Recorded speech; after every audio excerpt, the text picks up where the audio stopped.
Alora Dennison is only a few hours away from the most important night of her life, her awakening ceremony. For most young werewolves, this event marks the transition into adulthood. It is the night they finally transform into their wolf form, discover their place within the pack hierarchy, and possibly even find their destined mate. But for Alora, there is nothing exciting about it. She has no family waiting to celebrate her achievement. No friends cheering her on. No one who truly cares whether she succeeds or fails. An orphan since the devastating war against the vampires 10 years ago, Alora has spent most of her life in a home for unwanted wolf children. Like many others there, she lost her entire family during the war.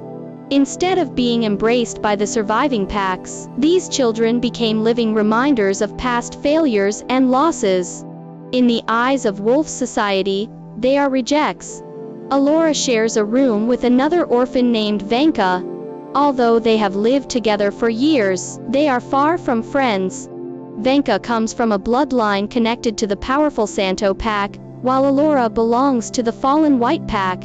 Long-standing rivalries between their families make any real friendship impossible. Life in the orphanage has taught Alora one painful lesson: nobody wants anything to do with the rejects.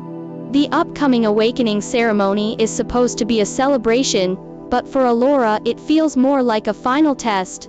She is already 18 years old, much older than most wolves when they first awaken. Among werewolves, the age of awakening often reflects the strength of a person's bloodline. The earlier a wolf transforms, the stronger and more respected they are believed to be. That makes Alora's situation even worse. Turning at 18 places her near the bottom of the social hierarchy.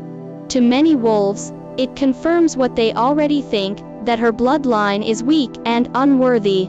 Yet the transformation is unavoidable. For weeks, Alora has been experiencing the familiar signs. Sharp pains tear through her body without warning. Her appetite has increased dramatically. Sudden bursts of aggression and strange physical changes remind her that her wolf is finally emerging. Every wolf goes through this process before their first transformation.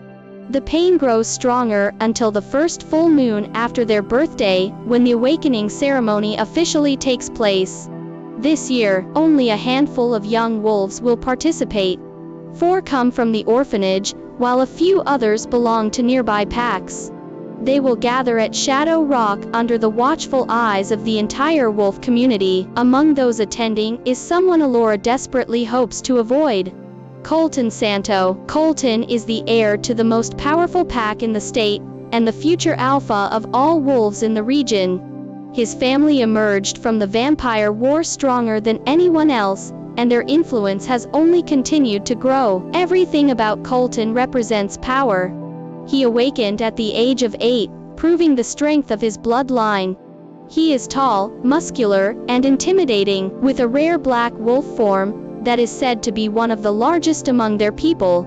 Girls throughout the packs dream of becoming his mate, while other wolves compete for his approval. But Alora sees a different side of him: arrogant, cold, untouchable. The one interaction she remembers happened years ago in a school hallway. She accidentally crossed his path, and instead of helping her, Colton shoved her aside without even looking at her.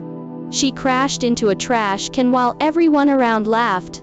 Since that day, she has made sure to stay out of his way. As the future alpha, Colton rarely visits the northern side of the mountain where the orphanage is located.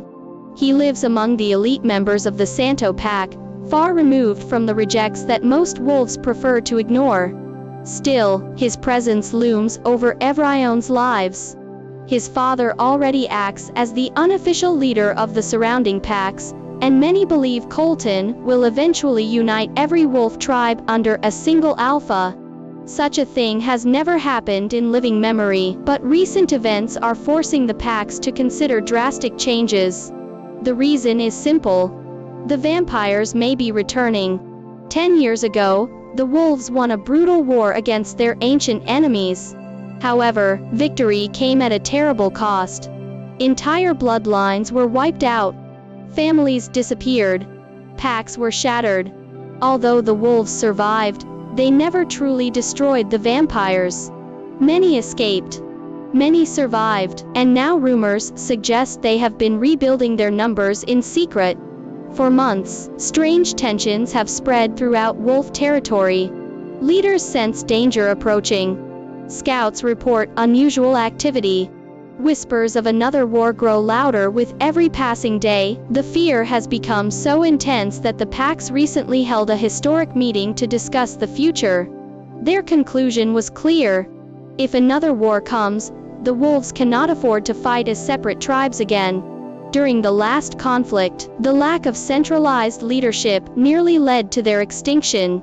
Strong warrior packs survived, while peaceful packs suffered devastating losses. Alora's own pack was among the hardest hit. Her family never returned from the battlefield. Her parents, her grandparents, her uncles, even her brother, all gone. The tragedy left her completely alone. Instead of honoring those sacrifices, many wolves now treat the surviving orphans as proof of weakness. In their eyes, strong warriors came home while weak bloodlines disappeared forever. Alora carries that judgment every day. She knows the truth is far more complicated, but the rest of the world has already made up its mind. As the full moon approaches, she struggles with fear and uncertainty. What kind of wolf will she become? Will she finally find her place in the world? Or will the awakening ceremony simply confirm everything society already believes about her? For the first time in her life, Alora stands on the edge of a major turning point. A lonely orphan rejected by her own people. A young woman with no allies. A late bloomer carrying the burden of a fallen bloodline. Yet fate has a way of changing everything when least expected. As the moon rises over Shadow Rock, and the ceremony begins, Alora is about to discover that her future is far different from what anyone, including herself, could ever imagine.